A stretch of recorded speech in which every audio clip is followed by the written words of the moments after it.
This video is based on the book Ordinary People by Judith Getz. It was written in 1976. The main characters of the book are Conrad Jarrett. He is a teenage boy who attempts to commit suicide. Cal, who is a tax attorney and worries a lot about Conrad and just wants what's best for him and doesn't want to lose another son. Lastly, the other main character is Beth Jarrett, who is Conrad's mother, and she has a hard time dealing with the fact that Conrad attempted suicide and closes herself off. The main storyline of the book is that Conrad comes home from the hospital after attempting suicide, and it's his journey from being extremely depressed to learning to express his feelings. Ordinary People takes place in Lake Forest, Illinois. The people in that city are of high class and have high expectations for their children's education. This is a therapy session between Conrad's mother and Dr. Berger, who in the book is actually Conrad's therapist. So what brought you here today? Well, I wanted to discuss to you about my family issues. What issues are you having? Well, I'm having issues with my husband Cal and my son Conrad, and especially my other son Buck, who just passed away. Okay. How would you describe your relationship with Cal? Well, the fact that, my husband, we wanted things to get back to normal, and we didn't have that after all because of that incident that happened to Buck, my son, because of his death, and he just didn't have that time to spend time with me. Why? I guess because he was too busy worrying about Conrad. How would you describe your relationship with Conrad? Well, I was distanced from him. Why did you distance yourself from him? Well, I felt as he was trying to hurt me by committing suicide. Why would he try to commit suicide? Because of my son Buck, his death. How do you feel about your son dying? Well, I felt really hurt, but then I kept everything to myself, nothing was wrong. You didn't try talking to your other family members about it? No, I tried to, but it's just that feeling that been kept inside of me for a long time. Is that why you decided to leave? Yes, that was the whole reason.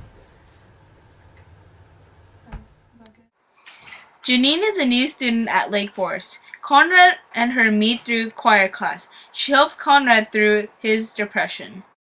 How have things been lately? They've been pretty good.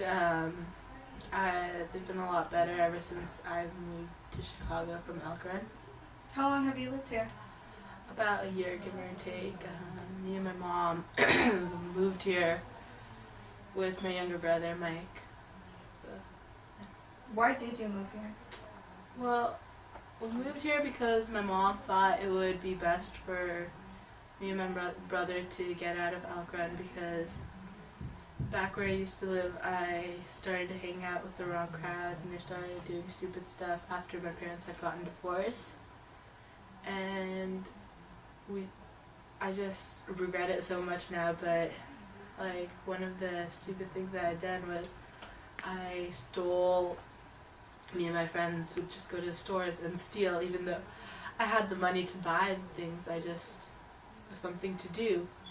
But one time I ended up getting caught.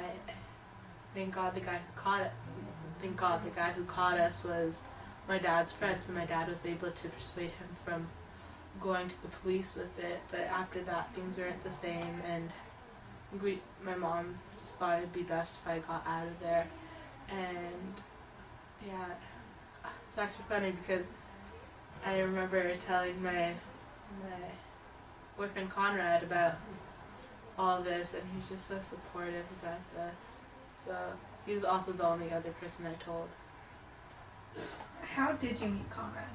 Well, Conrad and me go to school together. He's in my choir class, and the first time I talked to him, I told him how awesome of a singer he was.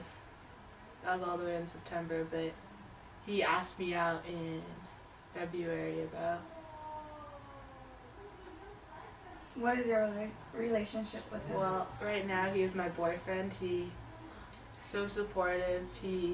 Along with being my boyfriend, he is also one of my best friends. He's the person who I've been able to be open with.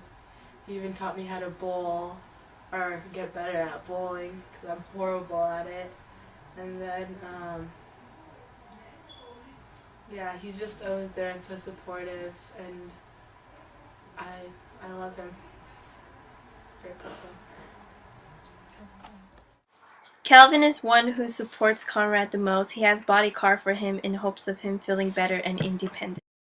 Okay, so to begin with, how would you describe your relationship with your family? With my wife, Beth, and I feel we not communicating that well like we did in the past. And with Conrad, I feel like he's drifting away even more, and he feels even more distant than from before the incident.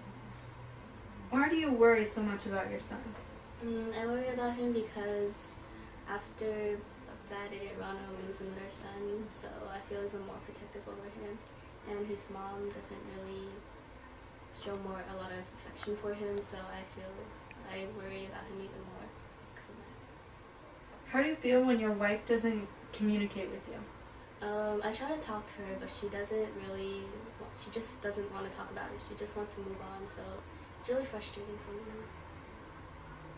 How did you feel when she left you?